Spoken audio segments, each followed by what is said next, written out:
Buenas tardes, nosotros somos el grupo número 2 de Lógica y venimos a hablar de lo que son el razonamiento y las estructuras lógicas. Los integrantes de este grupo son Karen Jimena Torres Pérez, Javier Eliezer Benítez Santa Fe, Julián David Flores, Luisa Fernanda García García y quien les habla, Joan Samir Garzón Jiménez. Bueno, ahora vamos a dar un concepto de qué es razonamiento. Razonamiento es un proceso mental a través de que una persona puede llegar a una conclusión, a una toma de una decisión por medio de una información disponible.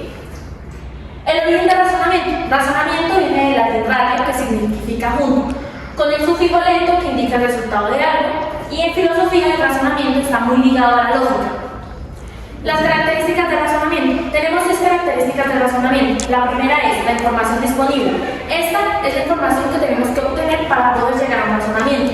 Así podemos pasar por un proceso de información, un análisis lógico, hacer una evaluación crítica para poder llegar a unas conclusiones válidas y hacer una conexión de ideas.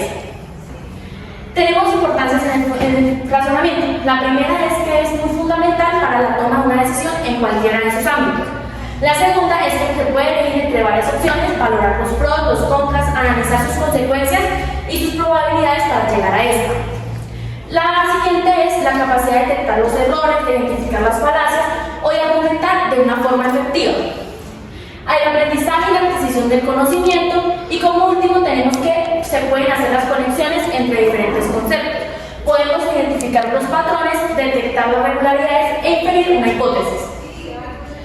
Tenemos 2 ejemplos de razonamiento. El primer ejemplo es Jeff. Jeff tiene que tomar una decisión sobre qué automóvil debe comprar. Él investiga las características y los precios de varios de sus modelos, compara sus pros y sus contras para finalmente llegar a una conclusión. Él tiene que averiguar qué automóvil se adapta mejor a sus necesidades y a su presupuesto. Tenemos como otro ejemplo a Mari. Mari tiene que elegir para un cumpleaños 2 opciones: realizar un pastel o comprar una panadería. Ella tiene que elegir qué opción le queda mejor. Tiene que tener en cuenta la toma de tiempo que necesita y el presupuesto disponible que va a tener para eso. Vamos a hablar acerca de 19 tipos de razonamiento. El primero, razonamiento deductivo. Razonamiento deductivo es parte de una premisa general para poder llegar a una conclusión particular.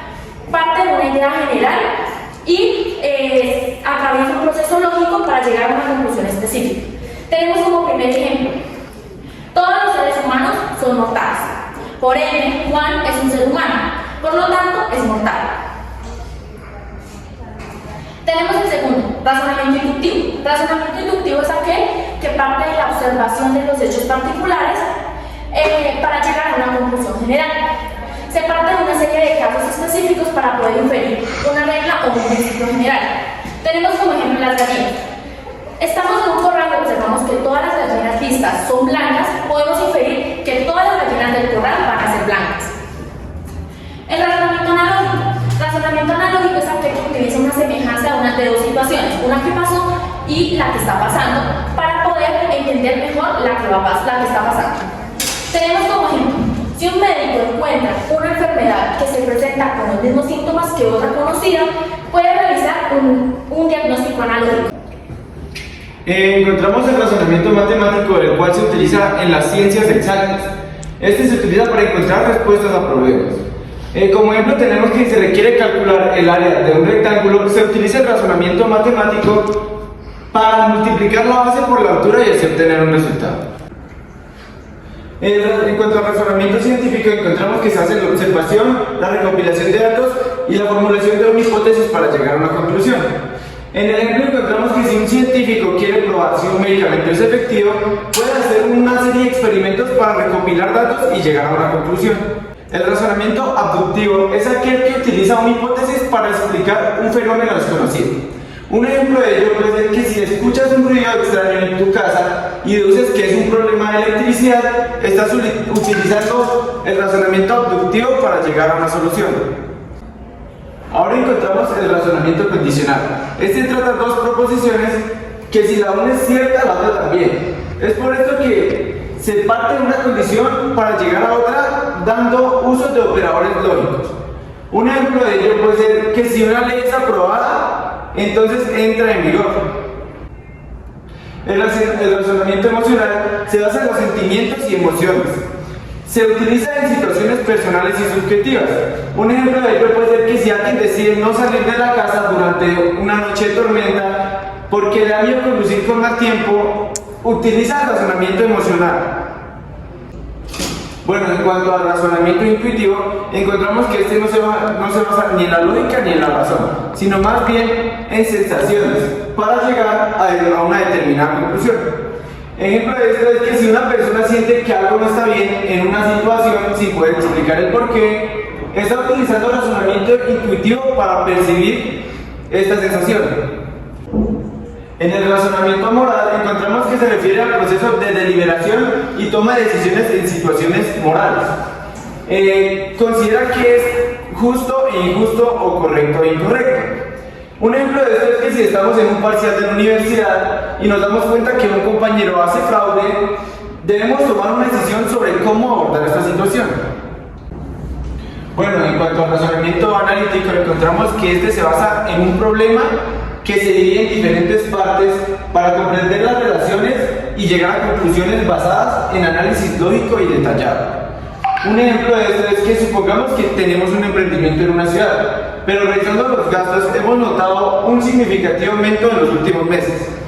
Debemos analizar y comprender qué está sucediendo. Continuamos con el razonamiento inercial. El razonamiento inercial es cuando simplemente una persona decide mantener cierta actividad o situación porque le parece cómoda o fácil para no seguir. Un claro ejemplo de eso es cuando una persona trabaja en una empresa y lleva mucho tiempo trabajando en el mismo puesto, haciendo los mismos trabajos y le parece que es algo monótono, pero le parece que esto es suficiente y que con eso está bien. Continuamos con el razonamiento estadístico.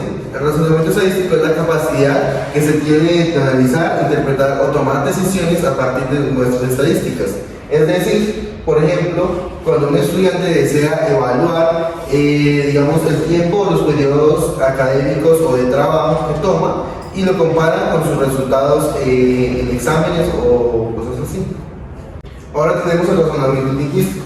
Es la capacidad de pensar de manera lógica, analítica una relación con el lenguaje, comunicación y significado, y esto implica la comprensión y la manipulación de palabras, frases, estructuras gramaticales y argumentos para llegar a conclusiones. Un ejemplo es que si alguien te dice vi un perro persiguiendo a un gato en un telescopio, tú debes interpretar lo que esa persona te quiere decir. Al anterior le sigue el razonamiento abstracto. Es la capacidad de pensar de manera lógica y analítica sin depender de una información concreta o específica. No se basa en detalles concretos, se centra en patrones, relaciones y conceptos más generales. El claro ejemplo de esto es si se imagina usted que tiene tres figuras geométricas, como por ejemplo un cuadrado, un rectángulo y un círculo, y tiene tres colores que son el rojo, el azul y el verde. Usted tiene que encontrar la regla o patrón que relacione esas formas con los colores. Ahora presentaremos el razonamiento transductivo. Este se basa en inferir o analizar información sobre una serie de casos o ejemplos a partir de un conjunto limitado de observaciones. Se centra en hacer predicciones o conclusiones específicas sobre casos que se relacionan directamente con los ejemplos vistos. Por ejemplo, si estás resolviendo un conjunto de problemas matemáticos y otros que cuando resolviste el ejercicio y tenías un problema pasado, utilizaste una técnica específica y obtuviste la respuesta correcta.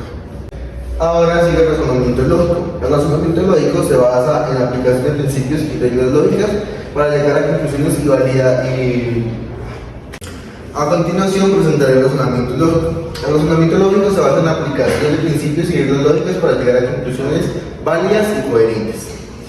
Se centra en la estructura y validez de los argumentos independientemente si son verdaderas o son falsas en la realidad. Un ejemplo de esto es si hoy hace sol, saldré a pasear. Hoy hace sol, a partir de esas premisas, se usa el razonamiento lógico para llegar a la conclusión de que se va a salir a pasear. El razonamiento no lógico se refiere a la forma de pensamiento que no sigue necesariamente las reglas lógicas o estructuras racionales del razonamiento lógico. Puede involucrar emociones, intuiciones, ambigüedad o saltos en la lógica.